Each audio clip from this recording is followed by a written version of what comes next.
agak sedikit berbeda. Kalau biasanya kita mungkin di studio atau juga mungkin di warkop. Nah, sekarang kita lagi mencoba untuk bagaimana sih caranya bincang bareng Freddy Kalimantan tapi agak dengan metode yang santai. Nah, hari ini kita mencoba lagi serasa duduk-duduk di mana gitu di ruang tamu, asik ngobrol-ngobrol dan bertukar pikiran, tukar cerita, mungkin juga saling sharing lah ya. Dan hari ini kita kedatangan tamu muda, gagah, ganteng. Oh. Ini seorang inspiring juga. Beliau mengawali karir dari seorang mahasiswa dan alhamdulillah sekarang dengan jerih payah beliau menjadi seorang kepala sekolah. Wah, pengen tahu ceritanya seperti apa? Langsung saja ini kita ngobrol-ngobrol sama beliau. Ada Abang Yuda, bos. Jadi malu saya. Abang Yuda. Kalau saya biasa panggilnya Ot ya. Ot itu apa tuh? dari mana ya? Tiba-tiba aja datang Ot gitu kan? Tiba-tiba ya datang Ot. Yuda, terima kasih sudah mampir maksud saya, sudah mampir di Baret, bincang bareng Freddy Kalimantan. Ini sebenarnya kita ngatur jadwalnya udah lama ya? Udah lama sekali bang.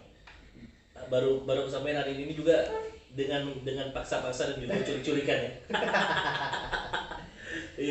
yang sebenarnya schedule-nya tadi malam gitu kan, dan dipaksa hari ini harus ayo Ot, kita kalau nggak ini kapan lagi kita mulai, karena memang beliau ini sahabat Baret rada susah dihubungi karena memang seperti yang saya bilang tadi, beliau adalah salah seorang kepala sekolah yang ada di Kabupaten Sanggau dan memang letaknya tidak dekat. Iya. Rada jauh ya. Lumayan. Ada di Kecamatan Beliau. Oh, jadi memang kalau dari Sanggau sendiri itu kurang lebih durasi perjalanan berapa jam? Kalau kendaraan roda 2 ya sekitar 2 jam sampai 2 jam 30 menit. Sampai 2 jam itu ya? Dengan kondisi jalan yang cukup parah, kemudian kalau menggunakan roda 4 bisa 3 sampai 4 jam. Berarti memang jarak tempuhnya bukan karena mungkin bukan karena jarak jauh, tapi memang kondisi lapangan medan yang kurang memungkinkan untuk bisa cepat. Oh begitu. Itu beliau di desa mana tuh? Saya tugas di Desa Harapan Makmur. Harapan Makmur. Kalau di sana terkenalnya namanya Trans 1. Di Trans 1 BHD. Nah, kalau ditanya Trans 1 BHD orang tahu, tapi kalau ditanya Desa Harapan Makmur orang bingung nih. Kan? Jadi orang lebih mengenal itu adalah Trans 1 BHD. Ya, Trans 1. Itu ada di Kecamatan Beliau, Kabupaten Sanggau. Ya. Ini kita sedikit bercerita. Nanti tadi Bang, kita mau ngobrol tentang apa Bang? Kita sebenarnya lebih kepada memang di Baret ini orang juga kami dari channel Baret sendiri memang bagaimana caranya kita lebih kepada memperkenalkan biografi narasumber kami ya, dari tamu yang hadir sini, jadi mereka juga jauh lebih mengenal dan juga mungkin berbagi sedikit cerita seperti apa sih kehidupannya, terus juga yang capaian-capaiannya seperti apa, jadi juga bisa menginspiring buat teman-teman sahabat Baret yang ada di rumah gitu ya. Dan Yuda sendiri salah seorang, kalau menurut saya, kenapa saya bilang banyak beberapa tamu yang kami undang di sini selalu saya bilang aktivis, karena memang betul-betul orang-orang yang betul-betul aktif. Ya. Nah, Yuda ini kan juga salah satu yang penggiat pendidikan juga yang aktif di bidang sosial juga aktif, terus juga kepemudaan juga aktif gitu kan. Nah, mungkin buat sahabat Baret juga ingin mengenal sosok seorang Yuda itu siapa sih sebenarnya Yuda? Kenapa sih harus diundang di Baret? Nah, gitu. Yuda. Nah, pengen tahu nama lengkapnya Yuda siapa? Nama lengkapnya Abang Yuda Saputra. Abang Yuda Saputra. Berarti keturunan keraton? Enggak. Ada mungkin. Ada keturunan keraton. Kok pakai mungkin? Karena saya juga enggak tahu ya Bang ya. Enggak tahu dari mana memang Abang ini, cuman dari penjelasan histori keluarga, kita cerita-cerita tentang masa lampau. Ya memang ada dari gimana ya bilangnya ya, dari kakeknya lagi gitu. Itu bukan dari Sanggau aslinya, tapi dari Skadau. Dari Skadau ya. Tapi memang kan kita memang rumput Skadau dan Sanggau itu satu rumpun. Satu rumpun. Karena dulu kan belum pecah nih. Belum pecah. Ya, dulu memang Skadau adalah termasuk dalam Kabupaten Sanggau. Ya. Ya sekarang sudah terpecah, kalau saya tidak salah itu tahun 2004 baru terpecah di berbeda kabupaten. Iya, kabupaten. Karena memang kita tahu Kalau Melayu, kalau keturunan kerajaan atau keraton tuh biasanya kalau yang laki-laki abang atau adik, Ade, Gusti, gusti, Ya, itu khas urai Sanggau. gitu ya, itu Itu. khas. Tapi kalau khas Sanggau apa? Abang, Ade dan Gusti. abang, adik dan gusti itu udah pasti orang Sanggau. Udah pasti Sanggau. Tapi belum tentu juga bang. Mm-mm. Saya ketemu beberapa teman di Kampung Sulu juga ada nama abang. Abang ya. Ada. Kemudian di Ketapang, Utin juga ada. Ada. Di sini juga ada. Betul. Di Gabang Berarti juga memang ada. untuk sebutan keturunan kerajaan yang ada di Kalimantan Barat tuh ya. Ya. Khususnya Melayu. Khusus yang Melayu. Kecuali perbedaan kita mungkin ada di Kuburaya dengan di Pontianak itu Sarip. Sarif Dan Sarifah. Sarif dan Sarifah. Tapi lebih cenderung kalau misalnya di luar Pontianak mungkin Utin, Iya. Abang, Dayang Iya, gitu iya, ya. iya, Itu yang lebih. Dan Abang Yuda. Nah, ini bukan karena abangnya, tapi memang nama beliau Abang Yuda. Dari berapa beradik atau berapa Saya saudara? anak pertama dari 3 bersaudara. Dari 3 bersaudara. Semuanya laki-laki atau Semuanya laki-laki. berarti abang semua? Abang semua. Enggak ada adik ya? Tidak. Kalau ada ini lain sendiri. Oh, lain sendiri ya. Jadi semuanya abang. Berarti sama kayak saya dong. Saya juga kan kebetulan 3 beradik juga dan laki-laki semua juga. Berarti kalau kita digabungkan bisa main voli ya? Sering poli bang. Berenam. Panggilan semua. Oh iya, karena kepanggilan semua laki-laki semua kan. Kalau ada perempuannya, jadi nggak bisa main voli. Kita main voli pantai. Yun, sekarang menjadi seorang kepala sekolah bagaimana rasanya sih di usia muda? Yuda sudah mengemban tanggung jawab yang saya pikir ini juga karena gini ya, lebih nyaman itu mengatur orang dewasa yang mengerti gitu kan. Iya. Tapi kan Yuda ini kan kepala sekolah di kebetulan di sekolah dasar ya. SMP. SMP sekolah menengah pertama ya SMP. Itu kan agak sulit ya. Jadi seperti apa sih rasanya di usia muda menjadi seorang kepala sekolah itu? Bagi saya sih sebenarnya tantangan bang ya. Kenapa saya katakan tantangan? Karena memanajemen kepala-kepala anggota-anggota kita, saya katakan sebagai rekan kerja. Iya. Memanajemen rekan kerja itu yang umurnya lebih daripada kita itu lumayan susah. Jadi kita Karena harus usianya usia yang terpaut lebih tua, jauh lebih tua daripada saya. Kemudian kita harus sering menggunakan bahasa-bahasa yang halus. Misalnya Bapak Ibu minta tolong. Nah, jadi bukan menyuruh Bapak Ibu kesini, Bapak Ibu kesini, tidak. Jadi kita lebih menggunakan, kalau sebenarnya sebenarnya itu menyuruh, tapi dengan bahasa yang lebih halus. Jadi rekan kerja bisa menerima apa yang kita minta. Iya. Nah, Berarti itu tantangannya di situ. tantangannya di situ. Kemudian komunikasi dengan berbagai macam pihak Mm-mm. yang ada di lingkup sekolah, Iya. baik itu pihak desa, kemudian kesehatan, Hmm. ataupun dengan masyarakat sendiri, dengan masyarakat adatnya. Jadi seperti itu. Kita harus bisa komunikasi intens dengan mereka biar ketika nanti kita ingin bekerja sama, mereka tidak tidak mudah menolak. Iya. Lebih enak kita bekerja sama dengan pihak-pihak di luar institusi kita biar agar dapat lebih nyaman lah untuk bekerja sama nantinya. Itu dari segi tantangan ya, menjadi seorang kepala sekolah yang muda.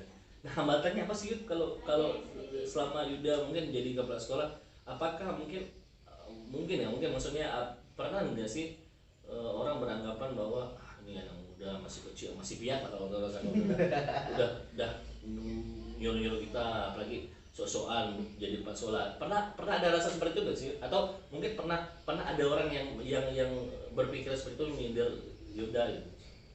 Kalau sampai sekarang sampai ke telinga sih belum ya bang ya. Cuman mungkin di luar sana ada mungkin yang berpikiran demikian.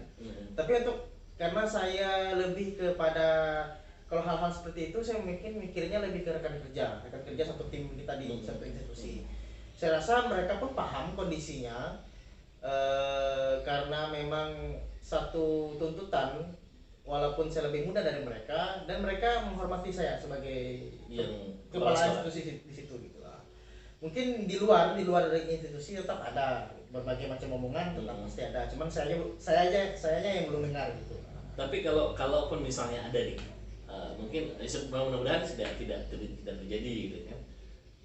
Sosok seorang Yuda bagaimana sih menyikapinya kalau misalnya ada kejadian seperti itu? Dan sebenarnya kita tidak meminta hal itu gitu kan, tapi kan kita juga harus mengantisipasi. Kalau dari seorang Yuda sendiri, kira-kira kalau kejadian seperti itu seperti apa sih menyikapinya gitu? Kalau saya sih sebenarnya yang penting apa yang saya lakukan itu benar dan sesuai dengan aturan.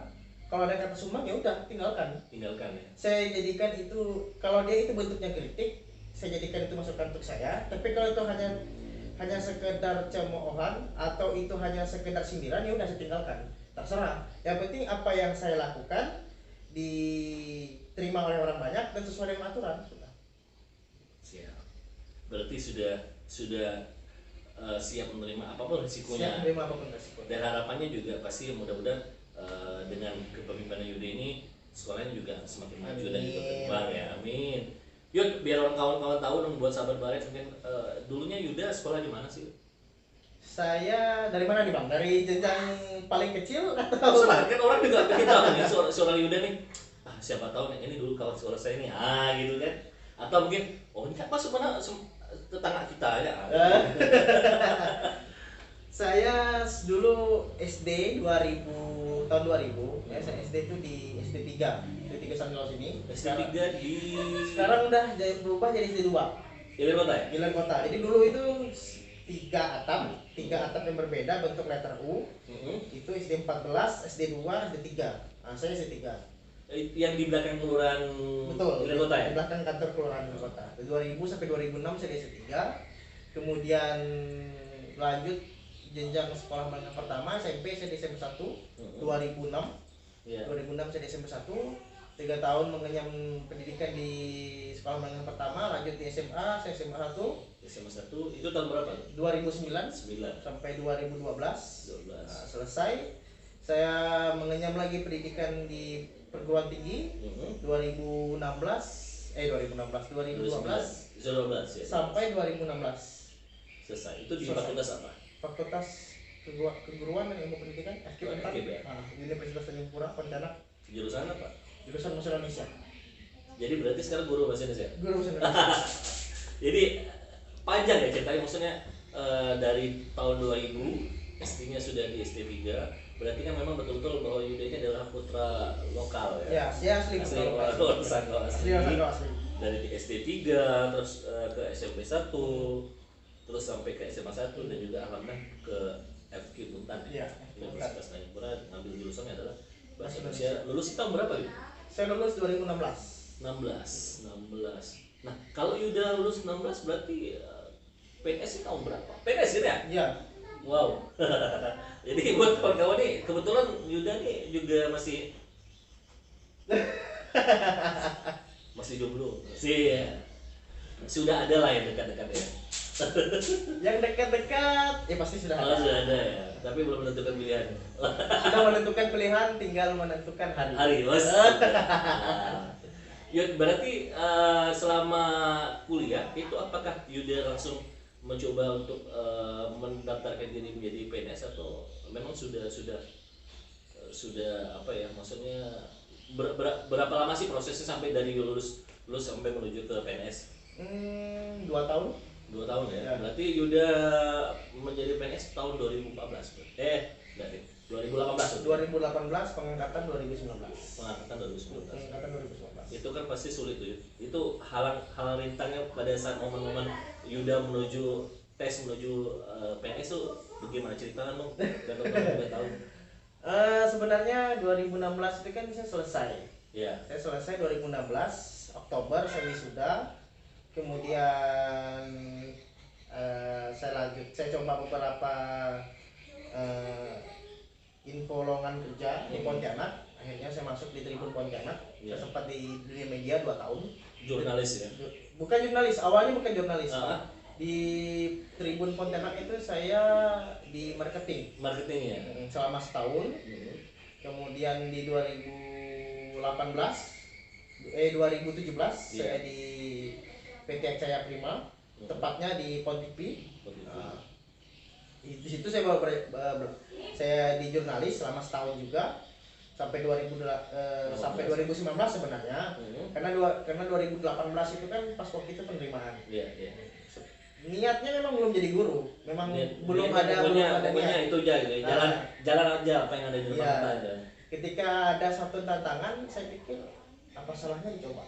Apa salahnya dicoba? ya rezeki kan kita nggak tahu, Betul. Tuhan yang mengatur. Betul.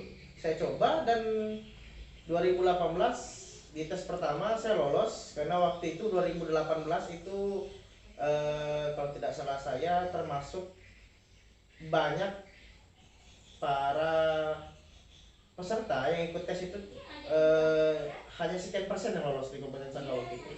Nah, jadi saya termasuk lolos tahap pertama, kemudian masuk lagi di tahap kedua, saya bisa lolos tahap kedua, akhirnya per Maret 2019 saya udah terima SK dan saya penempatan di beliau. Itu pada saat Yuda mengikuti tes penerimaan calon pegawai negeri itu banyak saingan. Seingat saya waktu itu di Sanggau itu yang tes 2018 itu sekitar 3.000-an. 3.100 sampai 3.200 kalau nggak salah. Tapi untuk jurusan bahasa Indonesia hanya 2 yang dicari. Yang dicari se-Kabupaten Sanggau atau se-Meliau atau gimana? Se-Kabupaten Sanggau. Berarti dari 3.100 orang itu untuk jurusan guru yang jurusan bahasa Indonesia dicari adalah 2 orang. Nah, dan yang ikut tes pada waktu itu, seingat saya yang ikut tes dalam ngambil jurusan bahasa Indonesia itu sekitar 110 atau 120 gitu. 100-an ya. 100-an. Dan loluslah Yuda menjadi yang salah dicari satu 2 orang dan alhamdulillah Yuda terpilih. Menjadi salah satu yang terpilih. Itu rasanya gimana ya? Rasanya antara percaya dengan enggak. Tapi awalnya sebenarnya rasa itu saya dapatkan bukan dari tes pegawai. Rasa bisa bangga membawa nama pribadi, bahkan membawa nama daerah, itu saya rasakan ketika saya lolos di Indonesia Mengajar, program Pak Anies Baswedan waktu itu 2018. Itu zaman Pak Anies masih Menteri Pendidikan. Nah, 2018 saya masih ingat saya lolos dari sekian ribu peserta yang mengikuti tes online. Kita ada sekitar 30-an se-Indonesia. Se-Indonesia 30 orang yang tembus pada tahap kedua. Nah, jadi tahap pertama kita harus buat esai. Nah, itu kan dinilai oleh tim dari Indonesia Mengajar siapa yang punya motivasi besar untuk memajukan pendidikan di Indonesia. Kemudian kita akan dipanggil secara email, di kontak secara personal melalui nomor HP, kemudian ikut assessment di Jakarta selama 1 hari full. Itu dan 30 orang itu Yuda salah satunya. Saya salah satunya. Dan saya satu-satunya waktu itu gelombang kedua. Kalau tidak salah saya itu 3 gelombang. Dan di gelombang kedua itu di 30 orang itu saya sendiri dari Kalbar. Dari Kalbar. Sisanya dari ada yang dari Sumatera, ada yang dari Sulawesi, ada yang dari Berarti Indonesia apa tadi programnya? Indonesia Mengajar. Indonesia Mengajar itu pasca Yuda keterima menjadi PNS atau belum? Itu belum. Jadi itu belum saya sebagai pegawai. Jadi maksud saya menjelaskan ini.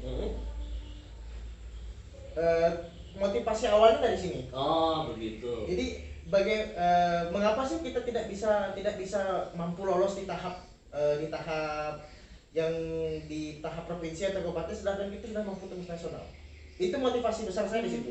Jadi sebelumnya kan memang tadi Yuda cerita saya belum tertarik menjadi guru Bang. Saya tertarik malah untuk melamar buatan dulu ya. Makanya tadi sampai ke apa namanya ke marketing, terus juga sampai jurnalis TV. Nah, akhirnya ketika mengikuti Indonesia Mengajar ini yang menjadi salah satu motivasi dari Yuda untuk mencoba menjadi pegawai gitu ya. Dan dari Indonesia Mengajar ini ketika Yuda menjadi salah satu dari 30 orang se-Indonesia dan itu memotivasi Yuda untuk kenapa saya tidak mencoba untuk menjadi pegawai gitu ya. Dan alhamdulillah akhirnya dari 300 orang atau dari 100-an orang itu yang mendaftar jurusan bahasa Indonesia, Yuda salah satu yang terbaik dan alhamdulillah menjadi terpilih ya. Iya, menjadi terpilih. Rasanya gimana tuh? Rasanya campur aduk Bang. Senang, bahagia, senang udah pasti. Kemudian kalau dibilang sedih juga ada. Kenapa? Karena bisa membahagiakan orang tua mungkin? Enggak? itu udah pasti. Eh, Ada juga rasa timbul satu beban sendiri, mampu nggak saya yang masih belum belum terjun ke dunia pendidikan membawa anak-anak. Masih menjadi waktu itu masih menjadi beban dalam pikiran. Akhirnya setelah berbagai macam wejangan dari teman-teman, dari guru, dari para senior orang tua, akhirnya ya udah kita jalanin dulu. Sebenarnya rasanya campur aduk sih bang. Pertama kali itu campur aduk. Bangga juga ada, senang juga ada, sedih juga ada gitu. Rasa tidak percaya juga ada. Tidak percaya juga ada. Jadi campur baur lah, campur baur perasaannya. Tapi dan alhamdulillah setelah kelulusan 2018 sekarang 2020 berarti sudah berjalan 3 tahun ya.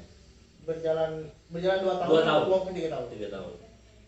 Jadi itu dengan berbagai macam lika-liku dan akhirnya sampailah sekarang Yuda menjadi kepala sekolah di SMP berapa ya? SMP 8 beliau.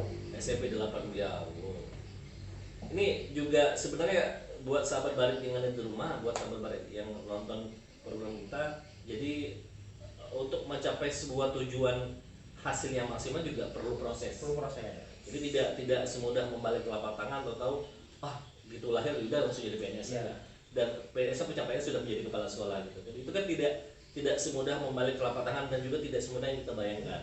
Jadi prosesnya juga pasti panjang. Yang seperti Yuda bilang tadi bahwa dari memotivasinya dari apa sih yang memotivasi Yuda menjadi tenaga pengajar sampailah alhamdulillah. Kan tidak semua orang bernasib sama seperti Yuda. Nah, mungkin ada yang orang yang sudah berapa kali mencoba tapi tidak lulus. Tapi bukan berarti bahwa ketika kita mencoba gagal itu membuat kita putus asa. Tapi kan alhamdulillah seperti Yuda memang yang dilewatinya skalanya memang sudah skala nasional dan akhirnya ketika mencoba dan memang rezekinya Yuda gitu. Dan alhamdulillah Yuda lulus. Sampailah sekarang menjadi seorang kepala sekolah. Mungkin teman-teman dari Indonesia mengajar, ini menarik nih.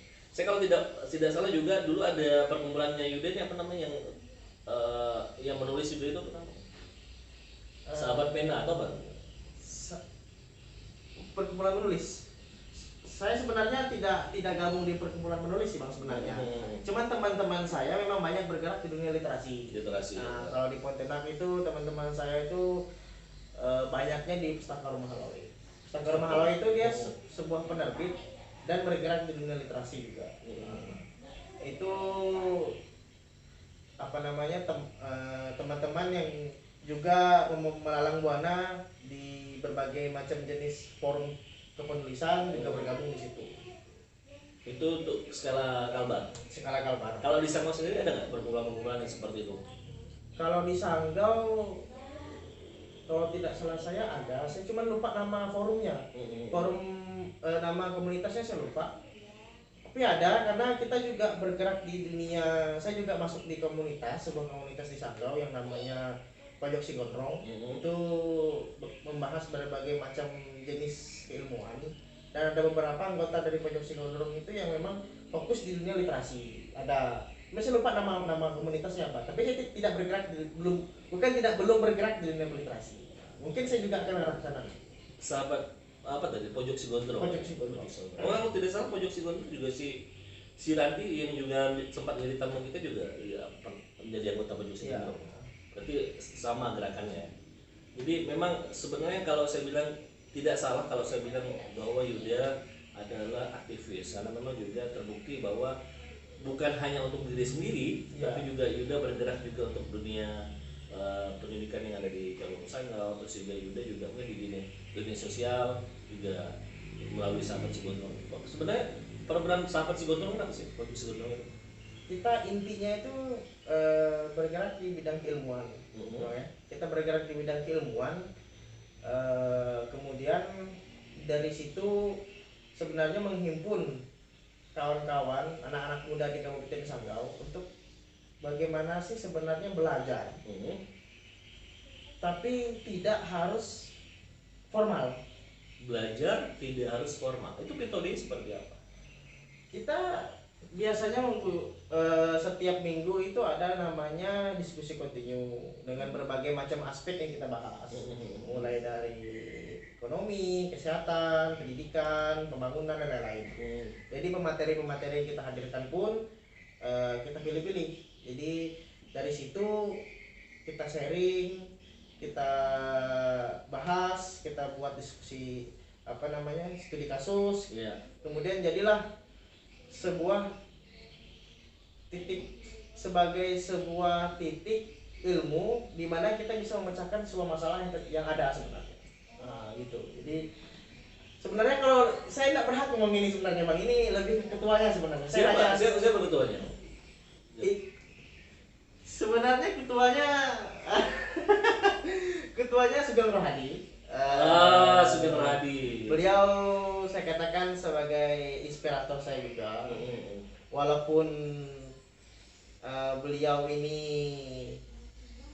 tidak lagi muda, tapi jiwanya masih muda. Iya, pojok si gondrong.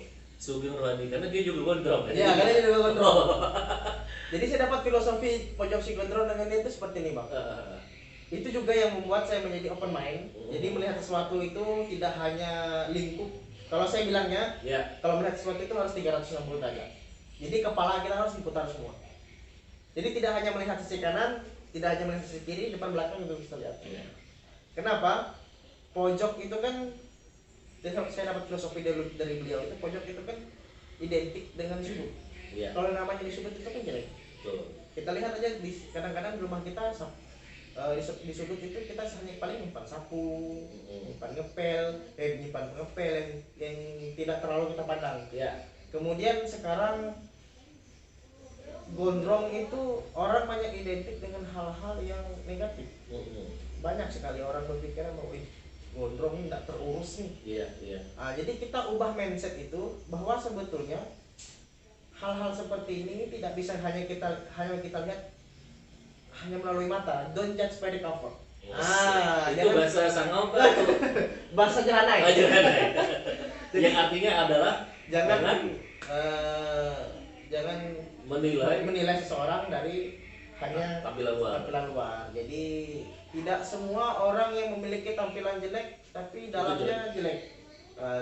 Bahkan kita juga banyak lihat sekarang orang yang tampilan bagus dalamnya banyak jelek. Tapi ada yang tampilan jelek dalamnya bagus. Buktinya durian.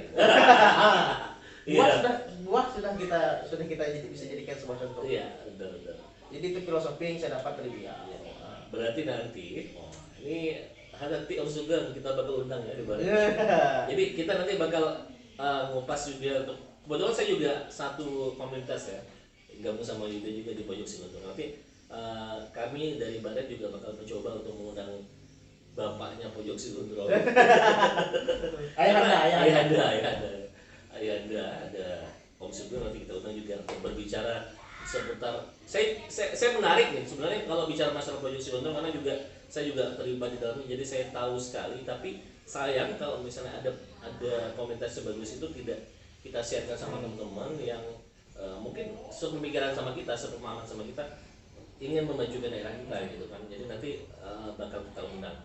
Jadi ini adalah kisah dari seorang Abang Yuda Saputra. Mudah-mudahan bisa menginspirasi, bisa menginspiring buat sahabat Barat semua yang ada di rumah, yang termotivasi dengan ceritanya Bang Yuda, bahwa inilah prosesnya dari beliau. Ya seperti manusia biasa lah ya, berproses, ada dari sekolah dasar, SMP, SMA sampai jenjang kuliah, dan juga mencoba jenjang karirnya, dan alhamdulillah pencapaiannya Yuda sekarang adalah posisi menjadi seorang kepala sekolah dan juga masih tetap aktif meskipun sudah menjadi kepala sekolah, tapi tetap aktif di bidang sosial dan juga bidang pendidikan. Karena memang dari SMP sudah aktif, terutama di jiwa sosial saya aktif itu mulai dari SMP karena saya bergabung di pramukaan. Begitu juga SMA. Jadi kalau mungkin orang bilang mungkin paling Bang Yuda nih hanya sekolah, mungkin hanya mengharapkan otaknya atau gimana. Saya rasa sebenarnya untuk mencapai sesuatu kesuksesan itu tidak hanya dengan otak. Iya. Saya 3 tahun 3 9 tambah 4 12 tambah 16 17 sekitar 18 sampai 17 tahun saya sampai sekarang masih berorganisasi. Di perguruan tinggi juga saya gabung di himpunan saya namanya Himbasi, Himpunan Mahasiswa Pendidikan Bahasa Dasar Indonesia. Dari situlah sebenarnya saya bisa mulai mengeksplor diri. Nah, tahu kekurangan diri apa, tahu kelebihan diri apa, kemudian bagaimana kita memanajemen orang yang banyak. Sebenarnya organisasi itu pentingnya itu di situ. Sebuah kepemimpinan itu hadir ketika dia bisa sanggup dan dipercaya dan mampu manajemen orang banyak. Jadi itu yang saya pelajari ketika sekian banyak berproses mulai dari SMP hingga bahkan hingga sekarang. Gitu. Ini menarik. Jadi memang rata-rata yang memang saya undang ke sini memang alhamdulillah rata-rata kawan-kawan yang memang aktif berorganisasi. Makanya kenapa saya bilang aktivis. Dan kalau bahasa Yuda tadi, kalau saya ambil kesimpulannya adalah berproseslah di dalam sebuah organisasi ya. Jadi memang organisasi itu memang harus kita bangun terlebih dahulu untuk bagaimana cara menciptakan figurnya kita menjadi seorang pemimpin, menjadi orang yang berani tanpa harus takut menyerah. Dan terbukti ketika kita betul-betul aktif dan alhamdulillah sampai saat ini Yuda tadi bilang bahwa sampai saat ini pun detik ini pun masih aktif berorganisasi. Dan harapannya buat sahabat Baret nanti di rumah yang menyaksikan channel ini juga seperti itu ya Yuda. Mudah-mudahan ya mungkin ada yang mau jadi mahasiswa masih ragu-ragu mau berorganisasi silakan. Atau mungkin yang masih sekolah mau gabung ke pramuka, mau gabung OSIS masih ragu-ragu, jangan takut karena hasilnya ya ini kan seorang Abang Yuda ini hasilnya bahwa aktif berorganisasi itu alhamdulillah hasilnya pencapaiannya ada. Jadi jangan melihat sosok dari sekarang. Tadi itu bahasa jalannya tadi apa? Don't judge by the cover. Oh, don't judge by the cover. Jadi jangan melihat atau menilai seseorang dari tampilan luarnya, tapi kenali dia seperti apa dan tahu prosesnya. Jadi jangan menilai Yuda nih kayak gini pasti ada ini pasti ada. Jangan berpikir negatif dulu, tapi kenali orangnya terlebih dahulu, baru bisa nilai prosesnya panjang. Jadi tidak serta-merta beliau menjadi seorang kepala sekolah, tapi prosesnya itu proses perjalanannya panjang. Nah itu pesan kita buat sahabat Baret pada hari ini, kesempatan kali ini saya mengucapkan terima kasih Abang Yuda Saputra, Abang Freddy telah mengundang saya ke sini. Asik. Nanti kita lanjut kopi-kopi lagi. Asik. Dan juga buat sahabat Baret yang pengen mengenal Bang Yuda, IG-nya apa, Bang? Promosi ini. Oh iya, promosi dong. Ketik aja Yuda Saputra nanti bakal timbul di Yuda Saputra banyak, Bang. Yuda Saputra gabung Yuda atau Yuda? Apa ya? Saya lupa, Bang. Mungkin bisa di kolom komentar ya. Nanti kita tulis di deskripsi ya. Deskripsi ya. Yuda Saputra atau ketemu Bang Yuda. Kalau pengen siapa tahu pengen lebih mengenal, bertanya secara langsung kiat-kiatnya seperti apa sih bisa sampai ke pencapaian hari ini, itu langsung saja ke Bang Yuda Saputra. Oke, akhirnya saya Freddy Kalbarata dan juga Yuda. Pamit sampai ketemu di acara bareng selanjutnya. Asal bisa siap.